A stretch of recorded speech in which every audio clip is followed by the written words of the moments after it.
The story of your church in Brisbane City begins on September the 23rd, 1883. A small group of visionary Christians gathered in Brisbane to plant a new church. They believed passionately that God would use their faithful efforts to transform lives and make a difference in the community. What made the new church unique was its idealistic plea for Christians to unite together in worship by putting aside denominational differences. They wanted to be known simply as Christians or disciples of Christ. Their motto was no book but the Bible and no creed but Christ. For the Christians at the new church, following Jesus meant everything. They wanted to share the Christian message with everyone they could. They pooled their funds to employ a preacher and hired a room for Sunday services. A choir was formed to lead worship with famous hymns like Amazing Grace and Blessed Assurance, Jesus is Mine. Church signs were put up on fences around town reading, The Disciples of Christ meet for worship every Lord's Day at 11 a.m. Mr. D.A. Ewers, evangelist, proclaims the gospel at 7 p.m. All cordially invited. One of the leaders in those early times was Digby Frank Denham, who served on the board of officers and as preacher. Digby Denham went on to become Premier of Queensland from 1911 to 1915. He helped found the University of Queensland and the Queensland Ambulance Service. The vision for a permanent church home was led by Pastor William and Martha Clapham. The chapel had been built in 1881 for the Methodist Church. Church members, rich and poor, put aside funds to support the vision. The building at 430 Ann Street was purchased for £1,100, and the words Church of Christ were printed above the front door. The church has worshipped in the same place every Sunday since 1898. In 1906, a highly publicized Great Tent Mission was held in Brisbane with American evangelist John T. Brown. Church members put up posters around Brisbane saying, "Brown is coming." 128 people were reported as making decisions to become Christians. The church quickly grew. Throughout the 20th century, 430 Ann Street became a hive of Christian activity.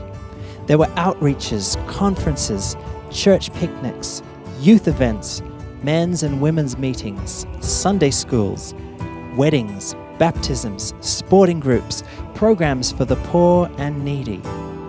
Hundreds filled the seats every Sunday. New churches were started in other parts of the city where they can still be found today. When the Second World War broke out in 1939, the church's pastor, Alan Brooke, left to serve as chaplain on the front lines. He later became chaplain general for the Australian forces. The whole church mobilized to provide free hot meals for the Aussie and American soldiers who were in Brisbane waiting to be shipped off to the war overseas. The women of the church formed the Soldiers' Help Society, which organized packs of food and other items to be sent to the front lines. Their motto was SOS, Serve Our Soldiers. A heartbreaking tragedy occurred in 1949 when 18-year-old Sunday school teacher Roy Burnham drowned on a church outing. Roy had taken 4 Sunday school boys to the North Pine River for a picnic when one of the boys, who was 10 years old, got into trouble while swimming. Although Roy knew he had a badly wounded arm, when he heard the students cry, he dived into the waters to try to save him. Roy was swept away by the strong currents while the little boy scrambled to safety. Newspapers reported that church members rushed from all over Brisbane to search for their beloved teacher. Roy's bravery is commemorated on one of the church's beautiful stained glass windows. It reads, "Roy Burnham, who gave his life." In many ways, Roy's story echoes that of the Jesus he served, who laid down his life for others. In 1959, the church joined with churches from different denominations to conduct the Billy Graham Crusade, a at the Brisbane exhibition grounds. The Crusade Choir used 430 Ann Street as its base. Over 246,000 people attended the crusade in Brisbane, and 10,661 people made decisions to follow Jesus. One precious soul whose legacy lives on today is Fanny Radcliffe. Fanny never married, but lived her whole life devoted to her true love, her Lord and Savior. At 18, she stood in the choir behind John T. Brown, and she stood with Jesus every day of her life. When she died in 1969, she left her house and life savings to the church. The church used her gift to build the room which today is used for morning teas, English classes, and the Alpha course. Recalling the church's extraordinary legacy in Brisbane, Ruth Wilson wrote in 1983, "I would like to take you back in time 100 years ago, when on our bumpy, dusty roads the going was so slow. We didn't have the motor car and tar-sealed roads were few, and the humble horse to carry loads was the only thing we knew.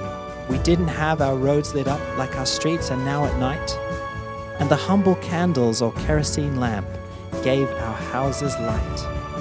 Our clothes were boiled out in the yard and stoves were fueled with wood, but the dampers cooked in camp ovens tasted mighty good. Now all that seems long ago, but that's when our church began. For we needed more than damper to feed the inner man. The people needed teaching about the love of God and how He sent His Son to us and of the path He trod. May we ever keep on marching until the very end, until we meet the Master, our Saviour and our friend."